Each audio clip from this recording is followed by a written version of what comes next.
Those are the trophies. Ooh, first look.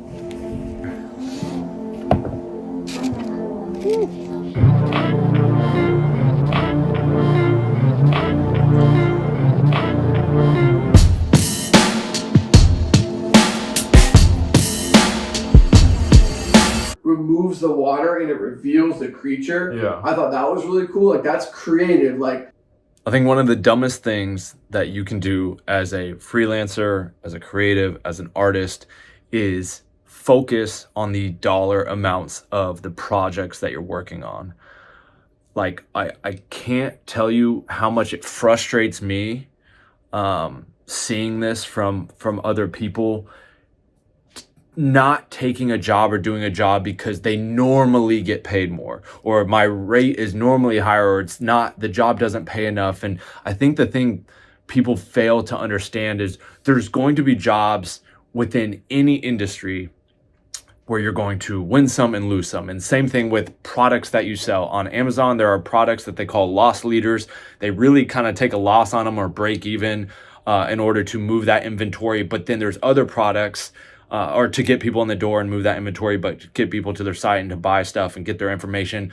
And then there's the products in which they make a lot on. And the same thing is going to go for jobs, right? And I can't tell you how I would not be in the place I am in my career and in my life and have the money that I have, or the success or the relationships or whatever, if I was so caught up on the dollar amounts. And still to this day, I will do jobs that people would scoff at in terms of the dollar amounts. I just shot a album cover, did some photos, and shot like a album trailer at my studio for $500. All of that. Shooting, editing, setting up myself, studio time, $500. There's not people that would get out of bed and take their camera anywhere for $500. But that person in particular, I've been working with for 10 years now. 10 years of consistent work and jobs. And there's jobs where with him that I've made a lot more than that. But this was just one of those moments like, hey, this is what I got. This is what I can't really pay this for this right now. And boom, cool, done. I don't care, because I also look at the upside and potential and opportunities where I can vertically integrate my businesses and products. We're going to be shooting at my studio. Cool. I'll get some phone content behind the scenes that I can use for reels to promote this new set in my studio.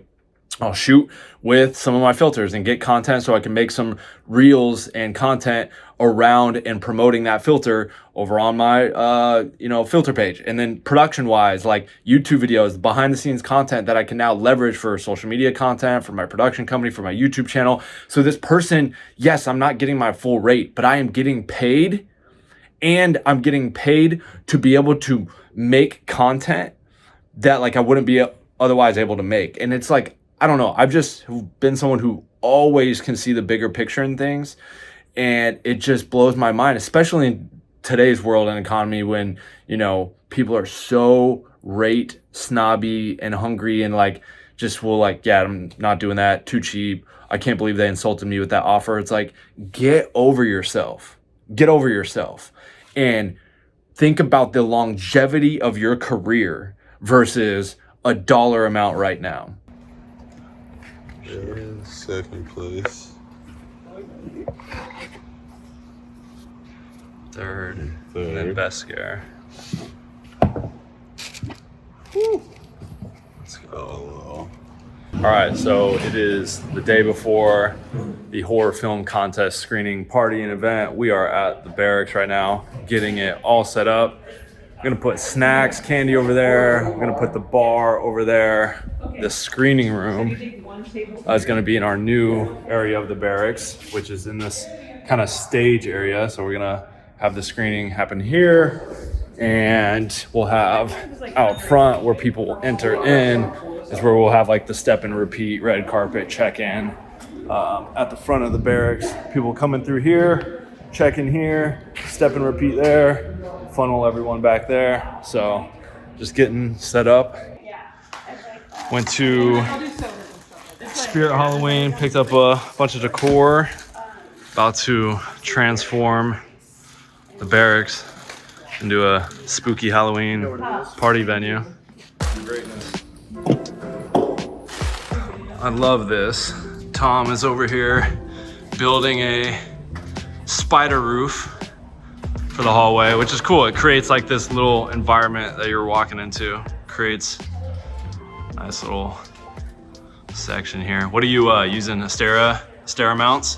Yeah, so we have these little magnet clips where you can like magnetically clip an Astera to metal.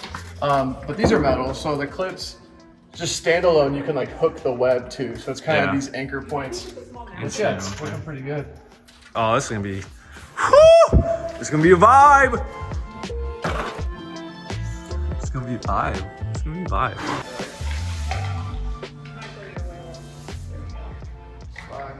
All right, it is judgment night. We're getting ready. We've got, first time ever, we're gonna do a physical judging score sheet. We got them all printed off here. We got some Bruzzles. We're waiting for the rest of the team to get here right now. We're gonna be screening the movies, judging the films, food, beer. That's gonna be a good night. Yeah, everything's basically scored. This was the criteria that was on the contest website. So out of 10, and then everyone's gonna tabulate the scores independently. We'll have some heated discussion, and the highest score is first place, second place, and third place. So yeah, it's gonna be a fun night. And Tom is not lying when he says heated discussion, because every year it gets very, very heated. We take this very seriously. We all are very passionate about certain films and want certain films to win. But then I think we also understand and identify certain things within other films that maybe the other person or judges didn't pick up on. And so we try and voice that and show that and say that, and it just creates a good, healthy discussion, and everyone wants to kind of, argue their point. And it usually comes down to the wire, like films are either tied or within 1 point of each other. And it's always a really fun night. But yeah, we're very excited. The first year that we've actually are going to be judging and screening 15 films instead of 10. I tried to narrow it down to 10 from the top 25, and I just could not. I could not narrow it down. There was always like 4 or 5 films that I'm like, each of these should be in the top 10. Like, you could swap one of these for ones that are in the top 10 currently, and it would still make sense. And so I was like, you know what? I got to do a top 15. We'll screen and judge 15 films. And yeah, I think it's just a testament to the growth of this contest and the people that are entering it. Every year it's just getting better and better. And there's some incredible, well-rounded films this year. And I just thank y'all and appreciate y'all for being a part of it. And already have some exciting plans for next year. But anyways, we got to get to judging the films this year. Still waiting on the rest of our team. Then we'll get to it. So of the judgment group, the judgment day, this judge right here is certainly the Simon Cowell of the group. Look. And this guy, what do you want to say? Buddy gonna be talking about, dude, it was a cinematic masterpiece. They had a prism lens effects candle, like 10s across the board. So look, I'm just coming with the heat. I'm gonna be fair. I'm gonna be real, and just glad to be here. All right. This year we have Jordan. Hey. She is, what do you do? Hair and makeup in the industry? Yep, hair and makeup in the industry. That might need to be a category next year, just like. I mean, we got creatures. So I'm here for looking- the female view of it all because Correct. we're here with 3 males. Correct. So we wanted to this year definitely add a female viewpoint. So we have Sam, who's a producer on a lot of projects, produces a lot for me, obviously me, Jakob Owens. We have Jordan, and then we have Tom.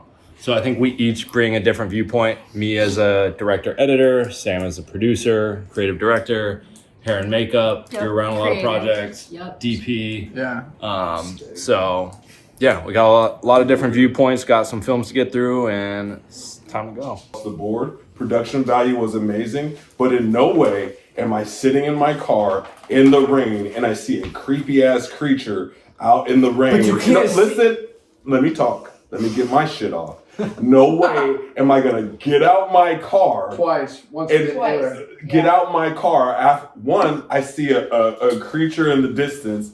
Let me get out my car just to check to see if they're okay. After 0.5 seconds of seeing them, I know it's a short film. We don't got a lot of time, but from the story, they have to take a hit because for that. Because I'm not gonna get out my car to go see what the fuck that is. Then I see what the fuck that is. It's scary.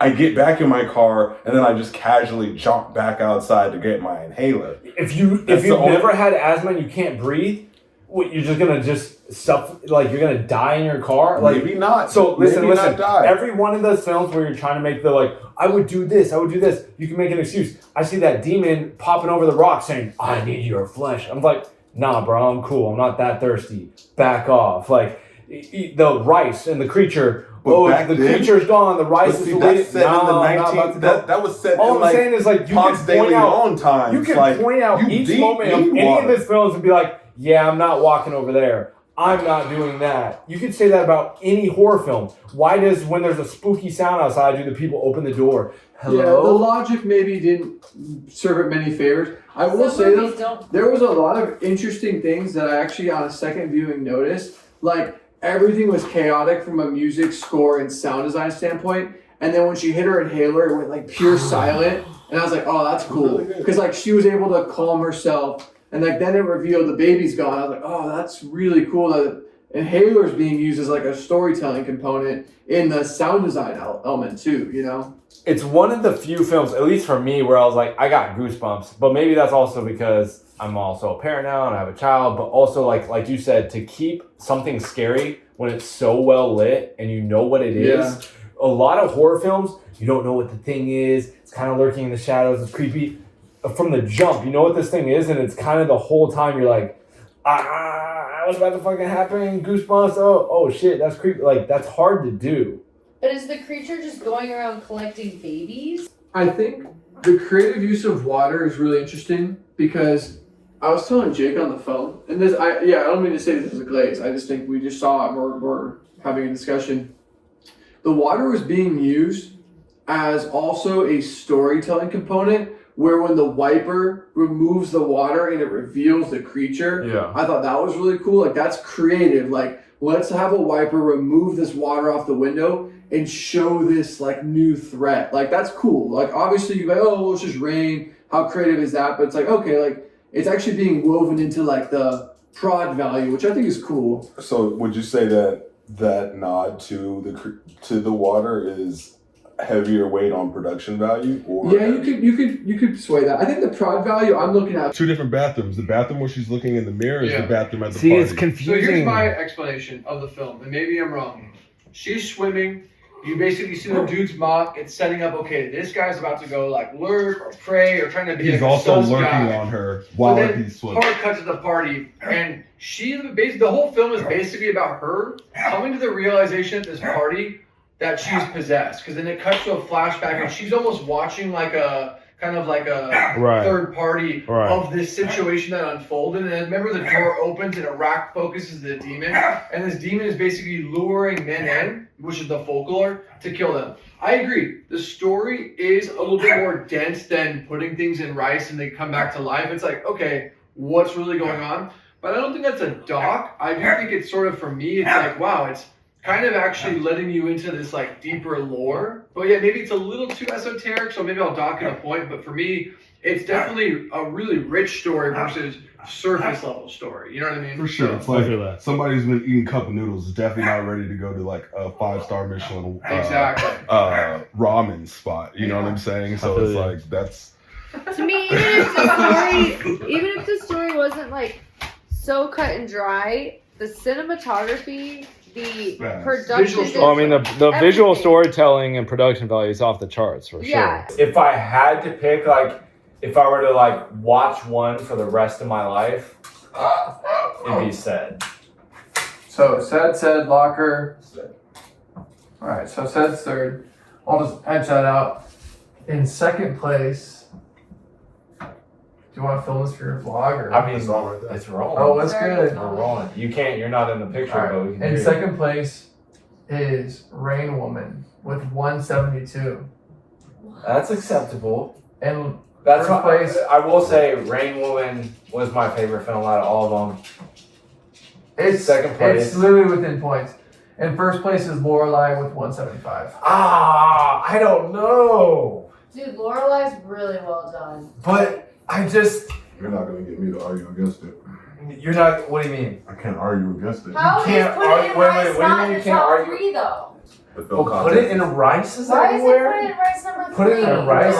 Where's put it in rice? Set is mid. Put it in rice as 160. Where's that at And what's on the set? list? Saying set is mid is. I'm sorry, set is One fucking mid. set had 167, so it edged out by 7 Wow, points. see, y'all are. So I think what happened with put it in rice where it hurt it is it Tied with scored. bad stuff. It scored It is- so it is high scare. across the board, but the scare No, factor, I gave it a 5. I give it a 5 too. So everyone gave it like Yeah. a 5 or a 6 on the scare creep factor, and it just put it out. If the creature at the end, I told you on this on the phone, he did 3 different times of bringing things back to life. I think he could have used the 5 minutes in his short. His phone got KO'd. He's like, oh damn.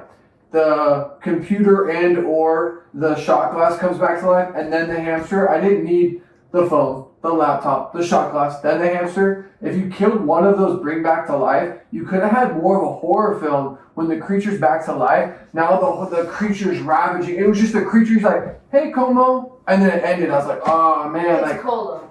I could have. That's where the thing got really good for me. It's like, oh, I want to see Colo fuck shit up now. You know what I mean? I'm Yeah. upset because I feel like they, like, as Dude, far I as just the way that can't- it looks and production value, they are for sure in the Who? top 3. So What What are the top? hold on. All right, guys. So hopefully you enjoyed a little bit of kind of the behind the scenes and inner workings of kind of the horror film festival and us kind of watching your films and debating some of them. Obviously, like that night of the actual screening night and party is just so busy for me, and there's so much going on. I'm not vlogging much beyond what you saw there.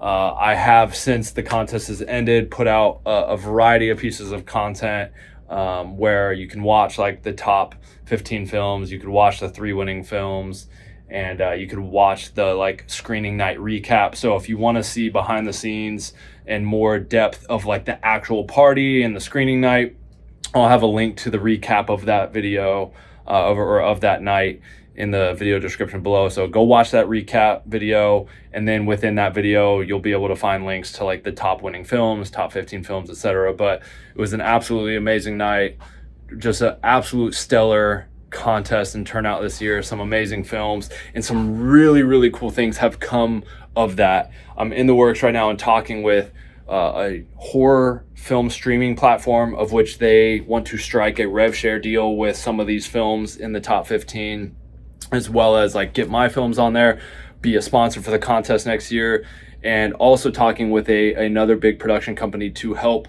package and develop some of these shorts with you guys and potentially go get them greenlit as features. And there's just a lot of really exciting things in the works surrounding this contest as it just continues to get bigger and more notoriety, and the films that are being produced for it are so amazing. So round of applause for you guys, pat yourselves on the back. Props to you guys. This is really exciting times for this contest and anyone who's a part of it and making a film or short films for this contest. So this is just the beginning. Year 7 next year, it's going to be even bigger and better. Like I said, I've got some things working on behind the scenes. So yeah, I'm just excited for the future of this contest. All the filmmakers that are a part of it, have been a part of it, and will be a part of it in the future. So go check out that video, the recap. Video description below. It was a great night. Thanks again. Love y'all. And I think this might be the end of the vlog. I don't know. Maybe one last little thing. But like, comment, subscribe, all that good stuff. Appreciate y'all.